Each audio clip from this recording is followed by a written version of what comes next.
responded back yet, but probably because maybe they're sleeping or something. I don't know. They'll tech support. They don't answer you directly.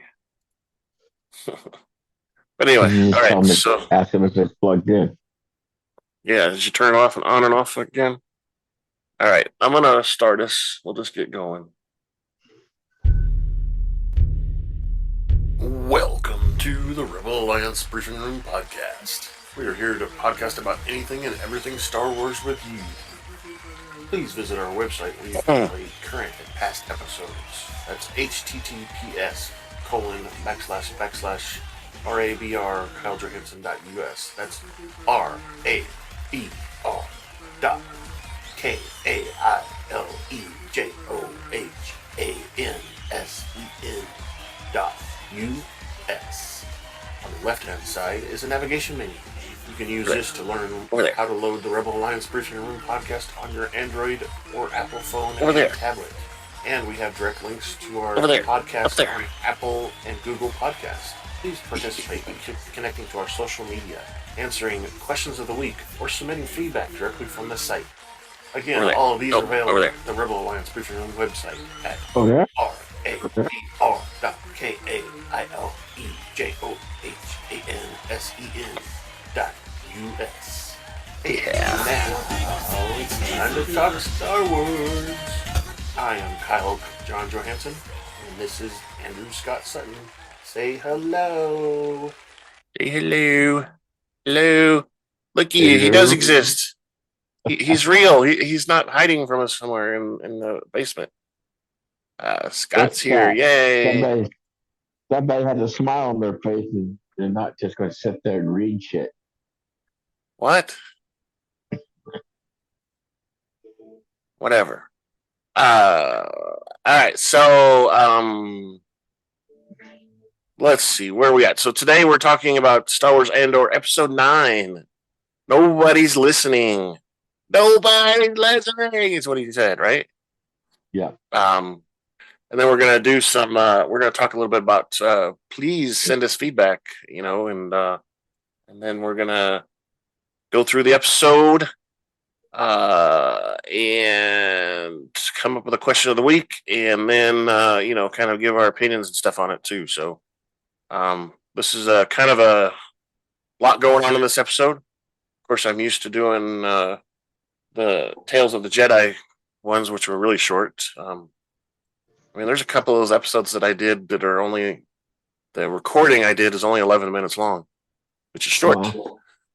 So let me hit this button. Spoiler.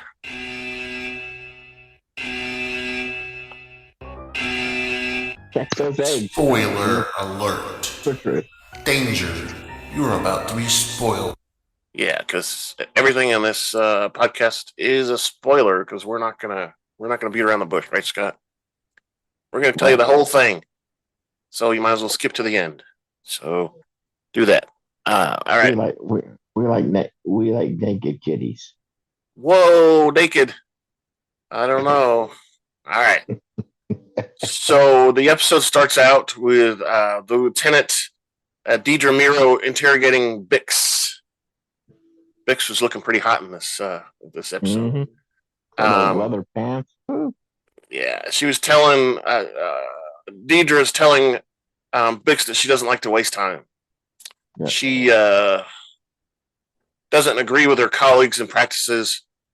She doesn't like to go for the long haul. She wants to get to the meat of it right away. She to the meat of it. Yeah. Meero instead proposes telling Bix the facts of the case while she's still in rest. If she fails to cooperate, Meero's going to threaten her with this Dr. Gorsht guy, some evil mad scientist guy in the background. He's behind her, you see. Yeah, he's like, Meero tells Colin that they have tracked Salman Pack, which is the guy that was in the room right before they brought her in there, and basically the boss of the place where she worked at, right? They found a hidden radio in the repair yard, which was the one that Bix was using when she went up the silo thing or whatever you want to call that. That was a radio. And with Pax's cooperation, they were able to prove this. Meeros said that Pax's resistance didn't work very well. Eventually, they got to what they wanted to, and that he attended a couple separatist meetings a few years ago. Pax did. He met a woman who recruited him as a liaison for Ferrix. When he returned, Meeros explained that Pax was sent a fractal radio unit is what they found up in that thing up that she climbed up. Fractal radio unit, which to me it looked like it was just a keyboard thing. She wasn't actually talking; she was just using the keys to type and stuff. But I thought she was just using Morse code. Yeah, maybe it was Morse code too. I don't know. But there was only like 5 or 6 keys on the thing, wasn't it? From what we saw. Yeah. Yeah. So maybe it's like a court reporter thing. It could be. It could be. That's a good point. It could be. Those have like 10, 12 keys on them or something, right? Maybe more. Yeah. I don't know. And Meeros remarks that this mysterious woman was interested in using Ferrix to acquire stolen Imperial technology and equipment. Pax was paid to keep the radio alive, and informs Bix that she was the only one who used it, and that the buyer met Pax once before being turned over to Bix. Meeros asks Bix if she was motivated by money or something else. And the owner of the business, he had no previous history or record with the ISB. And Meeros says, "Okay, this is your last chance.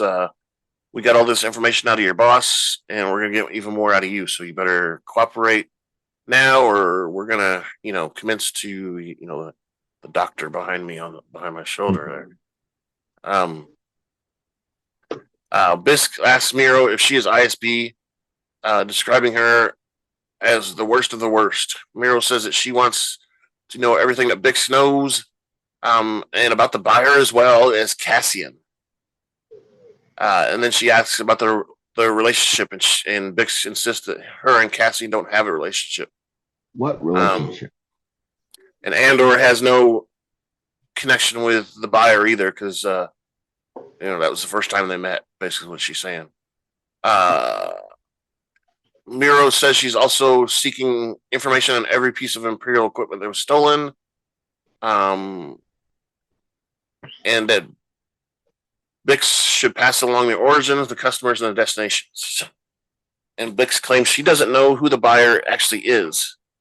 Meeros counters that Pax told her that she had at least 6 meetings with a buyer. So, this owner guy that she worked with is kind of selling her under the bus, right? Mm-hmm. Meeros says that she also sits on the radio for hours, prompting Bix to attempt that she contacts the customers. Meeros tells Bix that the customers at Andor have blown up buildings and killed guards. And I said customer, but I keep saying that, but I think it's what they're referring to is the guy, the guy in the antiquity shop, right? What's his name? Mm-hmm. That guy. Blah blah blah. Recalls coworker free. Security forces, and then she talks about how Andor and the buyer escaped together, and they left kind of a mess of her relationship. And Bix says, "I didn't have a relationship. I don't care about him." In that way. And then Meeros says, "I'm starting to get bored here. You need to say something." You need to say something to excite me. And Bix says, "Well, even if I told you something, you probably wouldn't believe me anyway, right?" And Meeros like, you're probably true. And she says, "Hey, Dr. Gorst, she's yours now." So we see him, and he's like, needles and all kinds of stuff, and says that he's got a new kind of treatment or whatever. And we switch immediately to the prison, and they're working on assembling machinery and so on. And they discuss an arrival of a new prisoner to replace, the guy that jumped onto the thing last episode.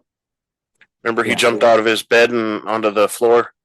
Yeah. So this guy's replacing him, and they've been on a lot longer shifts to make up for his, missing. And on Andor's table, we've got this Ulaf guy, and his hand is hurting, probably arthritis or something weird, right? They don't really say, but he's like, my hand. And Andor volunteers to swap positions so that Ulaf doesn't have to do as much with his hands, right? Yeah. And they get a compliment from Kino, the boss guy, with the beard and stuff. He's like, hey, this is probably going to improve your performance here. He was kind of slowing you down in that position. And he tells the boss that Taga, I guess the Indian kind of looking guy, was the one that had the idea. And one of the other guys on the table, Jim Bach, praises Andor for the wise move. Getting praise and stuff. And later, Andor goes on a break to head to the refresher, where he attempts to cut a pipe. He's got some sort of tool. He's cutting a pipe there, and he gets interrupted because that's when the new guy actually arrives, and he's got to go, back on whatever they call that, where they put their hands over their head and stuff. Remember what that's called, Scott? Tell him to go on program. Is that what it's called? Yeah, on program. Yeah, on program. So he has to go back and get in line and stuff. The intercom announces a new man, prisoners, force a new person. They jolt him a little bit when he's up there on the catwalk, with their batons, and stinging him, blah blah blah. Andor and Burnock discuss an escape plan. And Burnock is from a different group, right? He's not on the same table as them, is he? He's on a different table. Andor proposes attacking the guards and stealing their weapons while the lift is on Unit 5 2D floor. Loy welcomes the new prisoner, that the supervisor for the floor, and giving him some, details like we heard when he, set up Andor the first time. Yeah. How we're competing and this and that, and his team is still working on their whatever device they're making. Ulaf is determined to press on, even though he's getting weaker and weaker.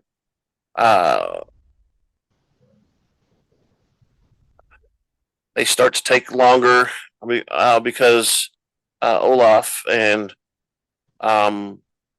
the supervisor notices and says, hey, just calm down. You guys can handle this. You got it. You're not going to get in trouble. And there's a thing where they have to go out in the tunnel. What is that? The walkway tunnel? Yeah. And this one guy, Burnock, is the guy who's signaling people across the way.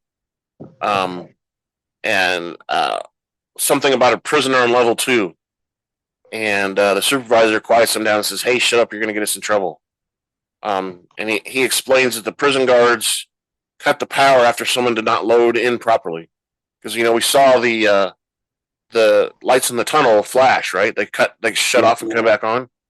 Yeah. Somebody didn't load properly, which I don't know what that means. Alarm begins to blare and tells him that there's something wrong on level 2. something very wrong. That's what he said, I think, right? And Lloyd dismisses the prisoners, trying to get to communicate, trying to communicate with just the intercom orders. All prisoners proceed back to their stations. And then back, we're still with the prisoners, but we're in their cells now, and they're talking about, at the end of the day. And Andor asks the new prisoner if he's ever think about escaping. And that's when the supervisor gets in there. He did. He asked a couple people right there, didn't he? They were talking about it, and then they noticed the new guy's listening or something and asked him about it. Yeah. And then the supervisor, Loy, comes in and says, "Hey, you guys better quit talking about that stuff. You're gonna get the guards in here." Yeah. They're not listening. Andor says the best way to survive is not to think not to think about escaping. That's what Loy tells Andor. Loy tells Andor that he has 217 shifts left to refuse to share his knowledge about the prison secrets. Andor says that the guards don't care about them and liken their predicament as being worse than droids. Loy goes to sleep while Andor continues his questioning. The new prisoner watches in silence, and Andor cries out in frustration, "Nobody's listening. Nobody's listening." Yeah. Which is our title. Yeah, I'm sure it is. Especially what we find out later on. And that, just so people know, that's where the title of the show came from. That's the Nobody's Listening is the title of the episode. Yeah. Okay. And so we're back in the morning with the prisoners, or the next day or something, and they're talking about how the men are spread across shifts on level 2, because the entire level 2 was electrocuted to death. And Kanoi, the supervisor, says, "Hey, where'd you hear about that?" And they turn to another prisoner who says he heard they were making trouble. Over the intercom, prison authorities order the prisoners to put their hands over their heads, go into program or whatever. Ulaf asks what's happening on level 2 when the new prisoner claims that Zinka freed them, and Loy assaults him. Yeah, Loy assaults him for saying something like that. Andor tells Loy that. God, come on, people! You want your work to do work. What are you assaulting him for? Exactly. And Andor tells Loy, "Hey, you need to be careful. You don't want to make the guards think that we know more about the prison than they think we know." And Loy dismisses the death as rumors. He makes an announcement. "Hey, everybody, this whole thing is just a rumor. Ignore it. Blah blah blah." Tells them to work as normal until they know what's going on. Right? Yeah. Back on program. Program. Back on program. Oh, program. Okay. I don't want to get electrocuted. I don't want to get electrocuted. Later, his prisoners, including Ulaf, are working on assembly pieces, and Ulaf is visibly exhausted and struggles to keep up with his colleagues. He's looks like he's almost falling asleep, right? Yep. All right, so we now go back to Ferrix, and the doctor is doing his magic. He has Bix in restraints. He says, "Hey, it's the restraints aren't there, to protect me. They're there to protect you, because this treatment could go badly for you, and we don't want you to, fall and hit your head or something weird like that, right?" Yeah. When preparing the tools, Gorsh tells Bix that an outer rim moon called Dyson Frey, which is the home of a sentient species who were exterminated for opposing a local imperial airfield. They wouldn't let the Empire build an airfield there. And he emphasizes the massacre of these beings was broadcast as proof of the mission, meaning it came across imperial transmissions. He says the aliens made a weird kind of noise when they were dying, an agonizing sound, which he describes as something unique.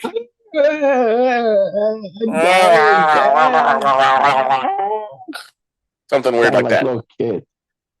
They modified it, modulated it. Yeah. And now it sounds like a little kid screaming or something like that. Some stupid crap. He says that the 3 communication officers who were monitoring the broadcast were emotionally traumatized by the recording.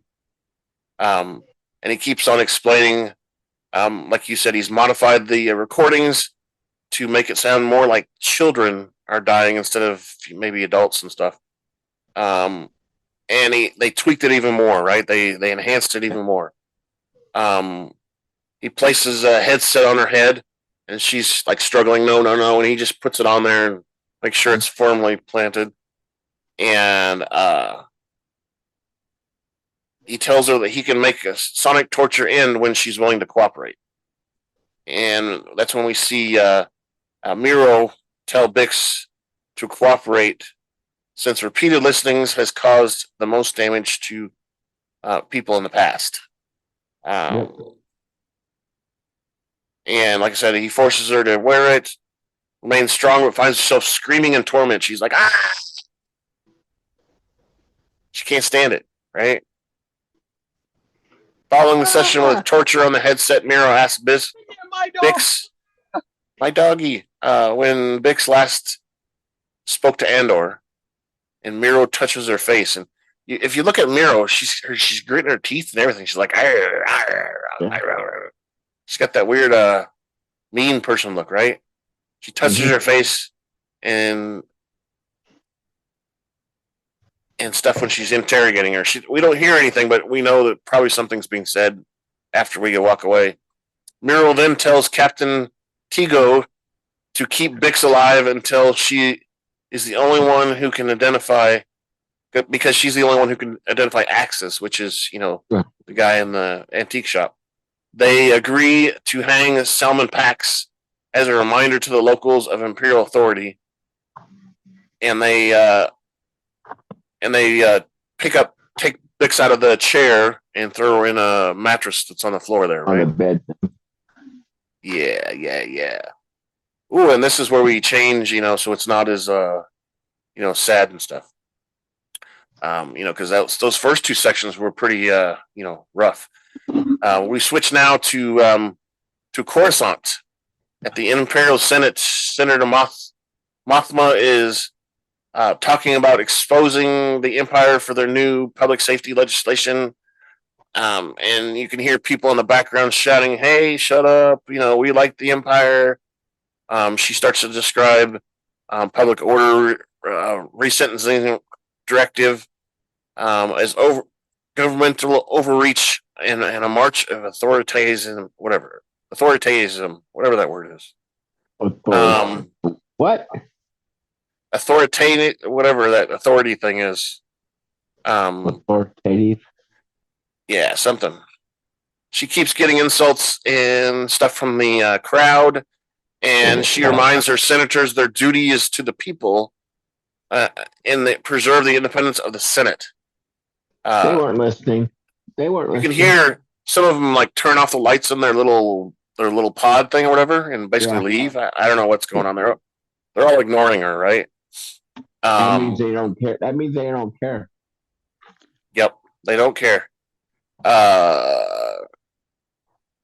And then we see her a few moments later. She's getting in the car and tells the driver that the driver tells her that her cousin has arrived from Chandrila, which is her home planet, and is at the embassy here on Coruscant. She said arrived at the residence. She did, but I think the embassy is where Mothma is staying at. Okay. Because she's from Chandelaran, and she's a senator, so I think she stays at the embassy. Okay.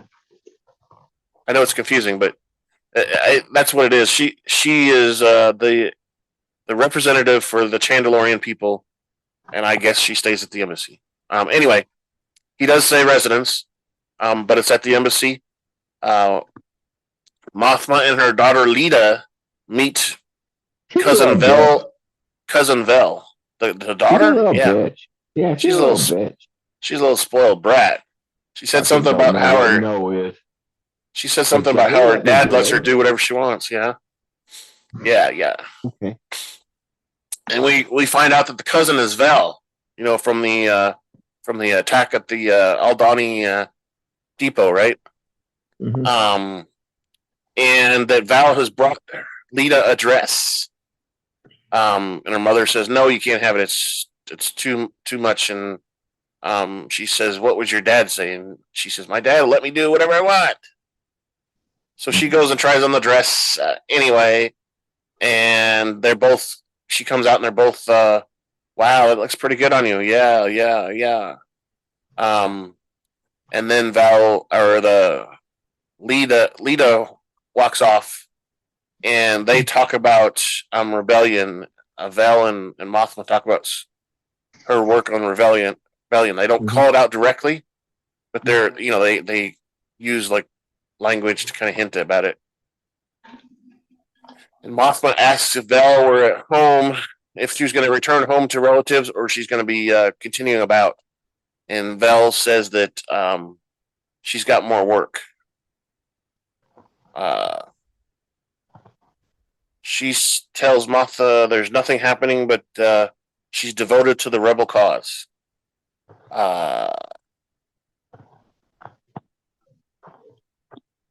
And there we go. And then we find out that Perrin, Mothma's husband, is returning from Chandrila today.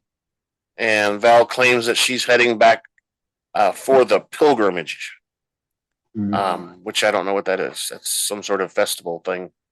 When Perrin asks Val if she will find a husband, Val says it's not on her list of priorities. She's not looking, because she's looking at other women, right? Yep. What's her name? Chanda? I don't know. But I could be in the middle of that. Yeah. It's a pretty hot sandwich, isn't it? Add some gravy. And you hear, so they're at this table, and the Perrin's there, of course. And Perrin makes a comment about how Val is probably too old to get married anyway. Yeah. She's past her prime. And talks about her mom's old boyfriend. Yeah, Tay Colma, who he describes as Mothma's old school boyfriend. In private, Mothma and Vel are talking, and Mothma tells her to pretend to be a spoiled rich girl and hide from her rebel activities. Val says that she will try, and reminds Mothma that she has chosen a side and are fighting against the darkness. The two cousins hug, and later the driver arrives and ushers Val into a speeder carrying her luggage and such. And then we go back to the ISB office. Meeros is delivering a report to the major about Bix and the interrogation. She admits that Callan yielded no information about the identity of Axis.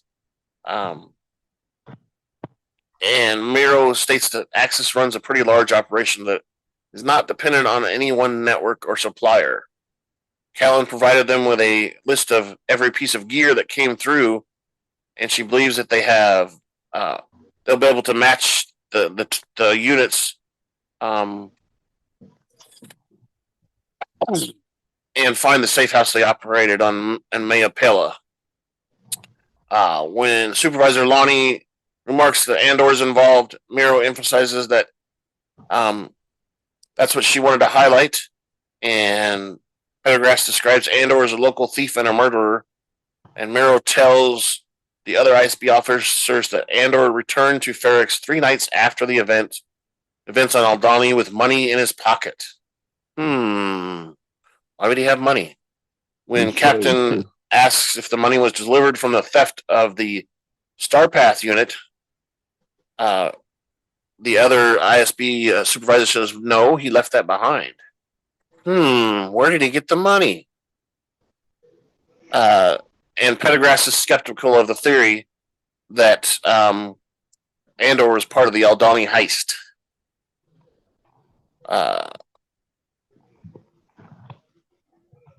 And they talk about how one of the other guys talks about how all the people at the heist were shaven. They were clean shaven. Yeah. And how they have this picture somehow of Andor without a beard on.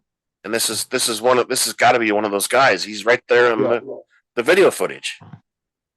We just don't have any witnesses because they killed everybody, right? Yep. And so they killed everybody except the sandwich. Yeah. And the major agrees to allow Meeros to continue to investigate the Aldhani connection. And he asks why Meeros did not interrogate Andor's mother, Marva. And Meeros says that she could be used as bait should Andor return. She confirms the Imperial authorities are monitoring Marva heavily. Doesn't she say? She says, we're on it. We're all over her, or something like that, right? Yep. And then we get to a surprising thing, which I kind of predicted a little bit, but it was not quite exactly what I predicted. But so on Coruscant, we see Syril and his mother. He's eating breakfast again, cereal of some sort, whatever. And she's talking about how her son is neatly groomed and he's got his hair cut. Ooh, you got your hair. I can't watch those scenes. I know they're hard to watch, but I can't. It's flashbacks to my life. It's flashbacks to mine too, but to me, it's since I'm over it and past it. It's funny now. Yeah. Well, it's funny, but it's like, okay, so what? You should have taken me back in. I'm your son. So what? Yeah. What's the fucking big deal? Exactly. And she's like, she's complaining that she was neglected for all these years and such. And he's like, hey, I know that you've been searching my stuff. You've been in my secret box, whatever he calls it. My secret private box. Credit box. Yeah, he says, I've got ways of telling that you've been in there. She harps at him some more, and he lets loose that he's been promoted on his job. Mm-hmm. And so it all changes. Then everything changes. She's all happy for him, and she pours him more cereal, and she starts doing stuff, and she's jumping off the walls, and I don't know. We hear what they call drilling, is what it says. I'm gonna be so proud of you. So proud of you. Your Uncle Harlow is going to be so happy. And so on and so on. So it changes exactly. So as she finds out he's done something great, it changes. And then we see a quick scene where Bix is still in her cell, being all silent and sexy and sweaty and whatever. And then we switch to Syril standing outside the ISB office waiting for Meeros to come up. And he comes up and confronts her. You want to know what I think? Yeah. I think he's hot for her. I think he's got a little thing for her, too. I think he's got a little thing. But he also has a thing for her because he knows she is going to find out what's going on, and that's what he wants to do, and that kind of turns him on a little bit, Yeah. Turns him on a little bit. Her power. Okay, so, her power. Yeah, and he says, "I know what you did by getting me this promotion," and she, basically denies that she did that. That she doesn't want any credit for any of it. And he grabs her arm, and she's like, "What? You're touching me?" Yeah, she basically says she gave him a clean bill of health after their interrogation or whatever, and it's restoring his fortunes back to back to the way he was going before. Um, and she mentions he's stalking her, right? Says, "Are you stalking me? Are you watching me? Any further unsolicited visits will land you in trouble." Oh, come on, baby, give it to me. You know you want. It's just like she's an old maid or something. Well, she's got those teeth too. She's showing again. She's all growing. At him. She grabs her arm, and he basically tells her that he's got a thing for her, and he's got the hots for her, and he wants to be involved as much as possible in this mission or whatever. And I think it's more of he's got the hots for her, and he thinks they can make a great couple. Mm-hmm. Do great things together. And then we see another scene where Tay, Mothma's banker friend or old high school friend, discuss the matters of donation to the secret charity. And that the authorities are noticing suspicious transactions. A credit of 400,000 credits has disappeared from the ledger. And he suggests masking it as a deposit.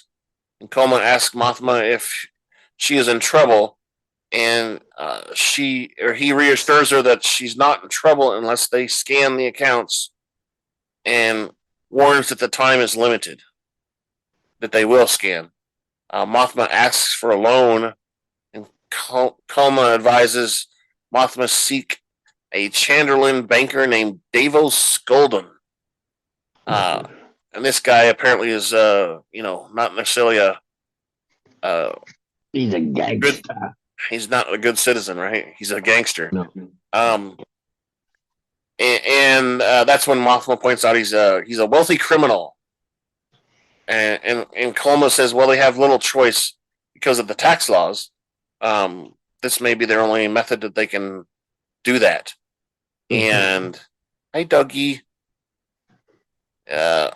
Mothma is concerned that Skolden will notice the 400 credits missing, and Colma reassures he doesn't concern himself with that kind of stuff, with what customers do.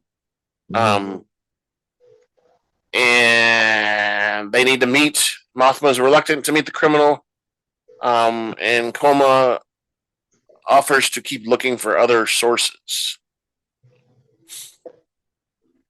Yeah, so that was kind of a weird thing. She's still trying to figure out how to cover her money that she's giving to the rebellion, I guess is what that is. Yeah.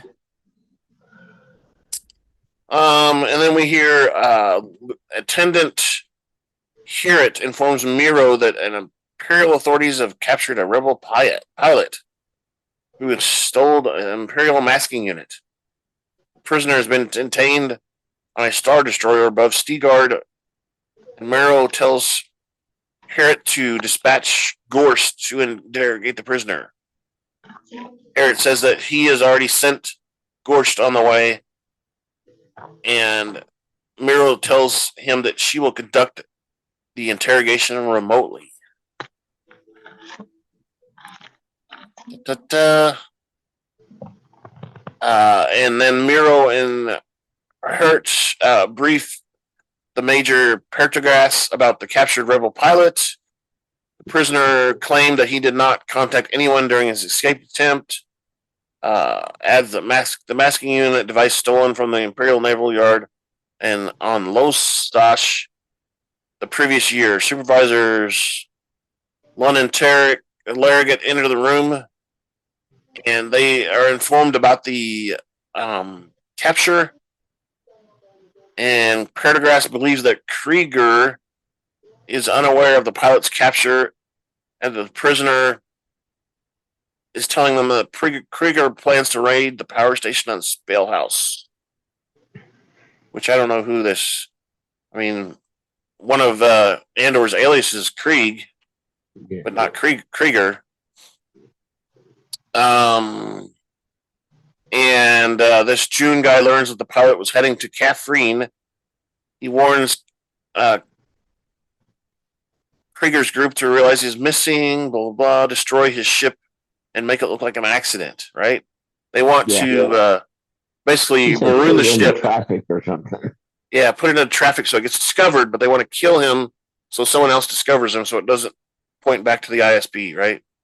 Right. Quickly, ship drift off of the traffic. And then we go back to the factory, and Andor is pushing trolleys around with the machinery on it, and Ulaf begins tiring. Intercoms informs the inmates that the low yield table's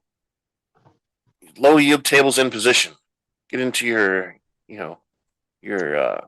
thing. Put your arms up. Loy orders table 2 to take the shifts by the 6 racks, and 3, he orders table 1 to get on the box, which is a box in the middle there where they shock them because they were performing bad. And they're all supposed to be on position or whatever this is thing, right? Mm-hmm. On program. And we see Ulaf is having troubles doing that. He tries to raise his arms and he falls down, kind of thing, and and such. And they're trying to hold him up. And Loy calls Zinka to call for a medic, telling another prisoner to get going. Loy tries to reassure Ulaf that it is only a few more shifts before he can go home. Later, the medic named Rasiv, who is a fellow prisoner, attends the exhausted Ulaf and applies an oxygen mask. Loy vouches for Ulaf, telling Rasiv that he has only 40 shifts left and is as tough as a screw. Whatever. The guy, Rasiv, examines him and says that Ulaf has suffered a massive stroke at some point. And he doesn't have the resources to treat him.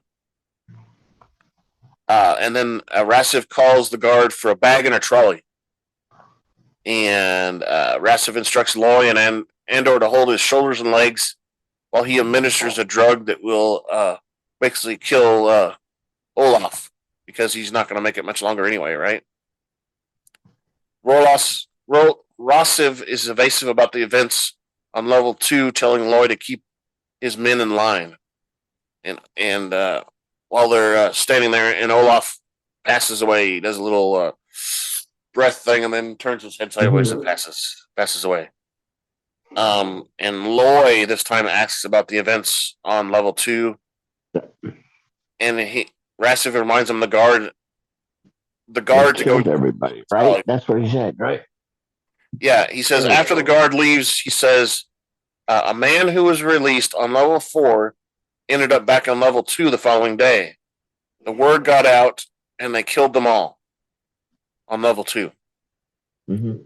That's what he said specifically. And then that's when Andor and Loy realize that nobody is actually leaving the prison. Mm-hmm. And Rasiv kind of confirms that, right? Move them to another floor or something, right? Right. Is that what you took from it? Yeah. Yep, exactly. And that's when the guard comes back with the thing, and he tells him to leave. And now Loy is get on program. Now Loy is being cooperative. Loy tells Andor that there are no more than 12 guards on each level. Program. Get on program. Yeah, and that's when the credits roll right after that. Yeah. So Loy is on board with the prison escape, basically, right? Yep. All right, I'm going to push this button, and then we'll get into talking about this. Are you planning your next trip to Tatooine? Well, come on down to Pelly's Mod and Repair Shop, where our droids will spruce up your wagon. We'll service just about anything from Starfighter Corellian Y1300 freighter to a Vespa hovering scooter. If we don't have the part, we can get it. If you qualify for our special program, we'll provide you with any part our Jawas can get. Well, that's right. Come on down to Pelly's Mod and Repair Shop, where we can store fuel and upgrade your vessel. We're located at Tatooine's Mos Eisley Spaceport, Hangar 35. That's right. Get your ship fixed up, right? All right, so a lot happened there. We got, the interrogation of Bix. We got lots of information about the prison.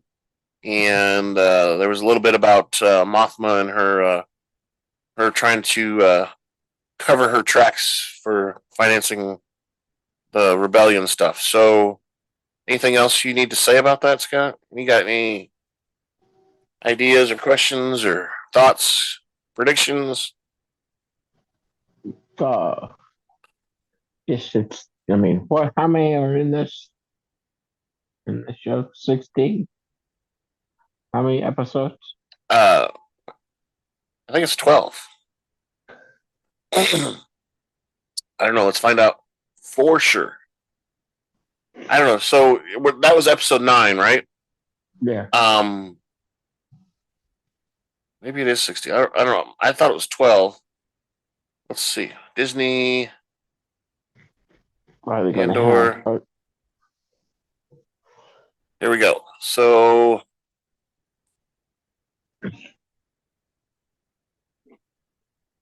Dang it. That's not what I wanted to see. It tells me there's 9 on there. It doesn't tell me how many is total. I saw it somewhere. It's on a site somewhere. I sent you something a while back. I think it's 12. Yeah. Well, I think 11 and 12 are a two-parter. Yeah. It's like the finale two-parter. Three-parter, right? Yeah, because they're grouped in groups of 3. So we had the first 3, the second 3, and now we're in the third 3. Mm-hmm. I think it's actually going to be 4 because we got the last 2 together, right? Could be 3, but I don't know. Anyway, I think we're going to... Next episode 10 is going to be more about the prison thing, and they're going to find out even more, and they're maybe going to attempt to escape, you think? And maybe a bunch of them get killed or something. Fast, they don't got any weapons yet, or Yeah, they don't. I don't know what that thing he was cutting, whether that was a gas leak or a gas line or something like that. Yeah, some sort of pipe of some sort. But it was in a flexible tube, so it had to be. He was cutting on it and it was moving a little bit, so it had to be like a. Like you said, some sort of gas line, some sort of, maybe a air return or something. I don't know. Yeah. Well, I saw something on the internet that, the antiquities guy. There's speculation. I mean, there's speculation supposed to be a step.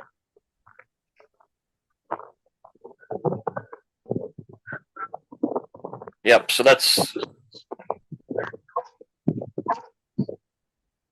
right. So so there's episode 10 next, and then there's 11 and 12 is the last 2 episodes.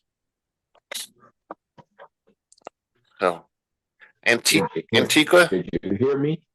No, you kind of cut out a little bit. Antiquity guy. Yep. Might be a Sith.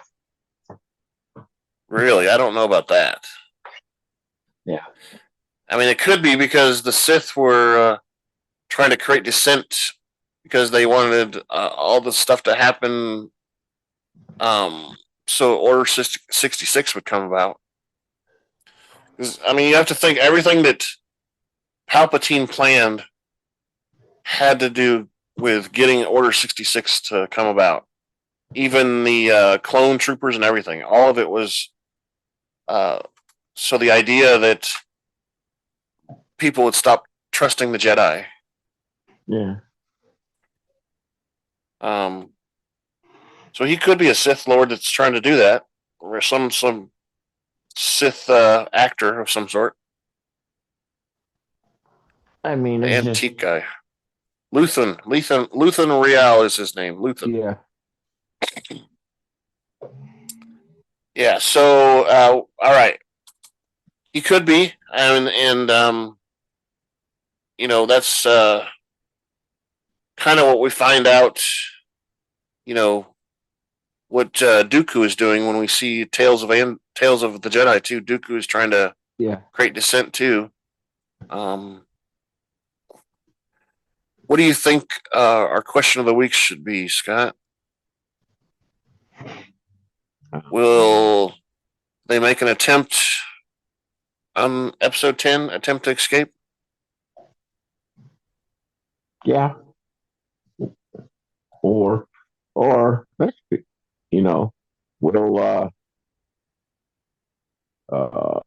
the supervisor Loy will the supervisor turn him in?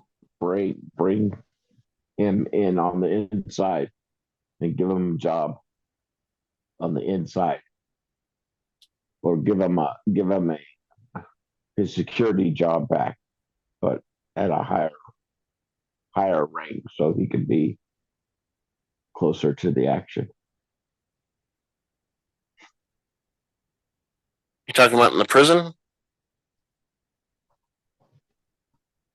No. Syril, the stalker. So will Syril get another promotion, so that he can pay more attention to the investigation? Is that what you're saying? Yeah. That's a good one. Will Syril get a promotion, there's something there that's devious between both of them that, I think honestly, if she asks him to do a job, he'll do it. I'm sure of it. He'll do it. And I think she has a thing for him too. She likes the idea that he kind of is into her. Yeah, that he actually touched her. And it's like, whoa, hold on. Yeah, I like it. Will Syril get or find more ways to be involved in the investigation? That's what I'm saying. So we have that. They didn't even say what the promotion was. Yeah, not really. He said he was promoted up another level. He didn't really say what it was at all. I am going another level in the cubicle farm. Exactly. He gets to go up another floor. Yeah. Gets to go up another floor. So I'm going to discuss for a moment that we published all the audio versions of Tales of the Jedi, episodes 1 through 6. I'm working on the video. I think you saw today, I got episode 2 up on YouTube. I've got 3, 4, 5, 6 to go. And then we have this episode we're recording right now. And I think since Tales of the Jedi is a different kind of thing, I'm just going to try to do maybe 1 or 2 a day to get up on the video. I'm not in a hurry. Hopefully people will watch them and maybe ask questions about them. They haven't yet, but let's hope so. You can review them. Like I said, some of them are really short. I think the shortest one I did for my recording was 11 minutes. The longest episode on the show is 19 minutes long. The rest of them are shorter than that. There was a couple of them that were 15. There was a couple that were 17 and stuff, but they were pretty short. So, figure that out. We'd love it if you'd go give us some feedback. You can do that at feedback@kylejohansson.us. You can go to our website on the left-hand side, one of those sides over there. and click on the link that says feedback. Fill out the form, send it to us, and we'll talk about it on the show. You can go and answer these questions of the week that we keep talking about. Let us know what your opinion is. Give us something more to discuss. And also go to our YouTube page and make comments on the videos out there as well, and we'll talk about those. So yeah, we want your feedback. Feedback, right? Feedback. I don't know. So tell me, Scott, you originally thought that this show was kind of boring and getting kind of. Is it still that way for you, or has it gotten better? Slowly, it's getting better. It's getting better. I think it's. I think there's been too much time, like in the prison. We're like on second or third episode that where he's still in prison. They're still trying to find him. Yeah. Yeah. He I guess maybe they're. He was smart enough to use a different name. Yeah. Well, I mean. Yeah, he's got several different aliases and stuff for his criminal activities, I guess. But yeah, he's got a different name, so he hasn't been flagged yet. I think it's a combination of two things that needs to get out of there. So yeah, because I think eventually they're going to figure out his alias, Keith or whatever it is, and they're going to say, "Oh my gosh, he's in prison in Canada 5. We got to go get him." Put him on trial and interrogate him. Get him. Get in the mirror to show our teeth again. We got to do that. So that he's got to get out of there before that happens, because if he doesn't, he's dead for sure, right? Mm-hmm. They're going to kill him for all the things he did and all the trouble he caused. Kind of like the ship guy that they're going to kill him and let his ship float around until somebody finds him. Yeah. So I think at least the next 3 episodes are all going to be about that. He's going to be, devising the plan, and somebody's going to figure out from the ISB, and Syril and Meeros are going to hook it up, and woo, good boy, chicka chicka wow wow, and then she's going to figure out, oh my gosh, this Kiefer guy is in prison and he looks just like Andor. Let's go get him. Yep. And so he's going to be fighting to get out and fighting the fact that she's coming to get him. And oh my gosh, it's so crazy. And then all of a sudden, boom, it's going to explode and the Death Star's dead. Are they going to get him? Whoa.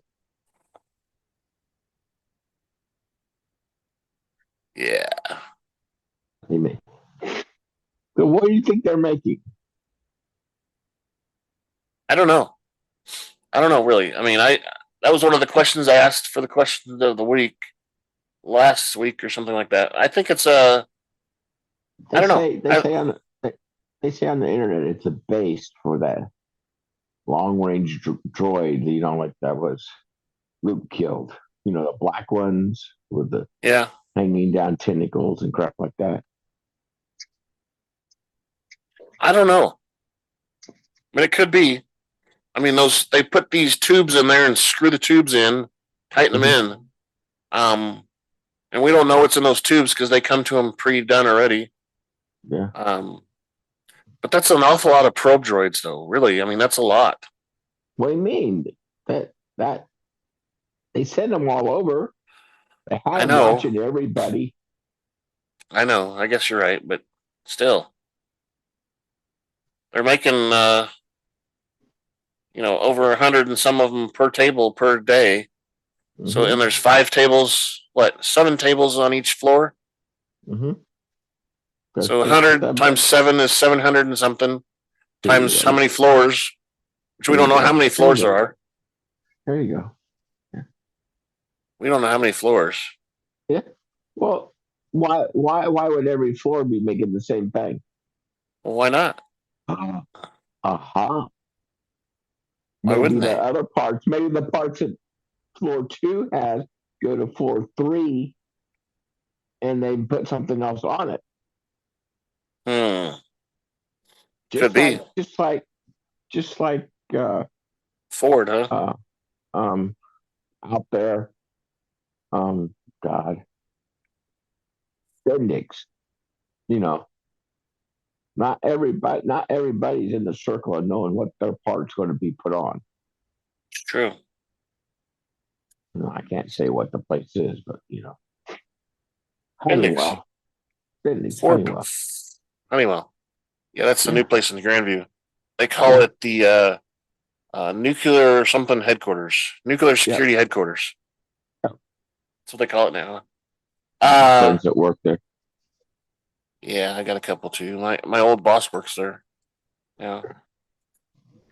All right, we better wrap this up. What do you think? Okay. Thank you for listening to the Rebel Alliance Briefing Room podcast. Please visit our website where you can play current and past episodes. That's https://RABR KyleJohansson.us. That's RABR.KyleJohansson.us. Yes. On the left-hand side is a navigation menu. Left-hand side. To learn how to load the Rebel Alliance Briefing Room podcast on your Android or Apple phone and tablet.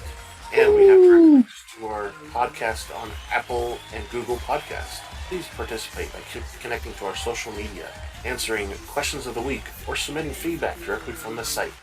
Again, all of these are available at the Rebel Alliance Briefing Room website at RABR.KAILEJOHANSEN.US. This podcast in no way is approved, sponsored, or owned by Lucasfilms Ltd., Disney, Disney Plus, or any of its subsidiaries. All opinions are solely owned by Kyle and or Scott, and in no way express views or opinions of their past or present employers. Views and opinions are not supported or restricted by Lucasfilms Ltd., Disney, Disney Plus, or any of its subsidiaries. Any rebroadcast, production, or any or other use of this podcast and its affiliate sites without consent of Super Duper Podcast Network and its host is prohibited. Prohibited. I am Kyle Johansson, and this is Andrew Scott Sutton. Say goodbye now. Bye-bye now. Bye-bye. Bye-bye. Where's my mouse? Stop recording.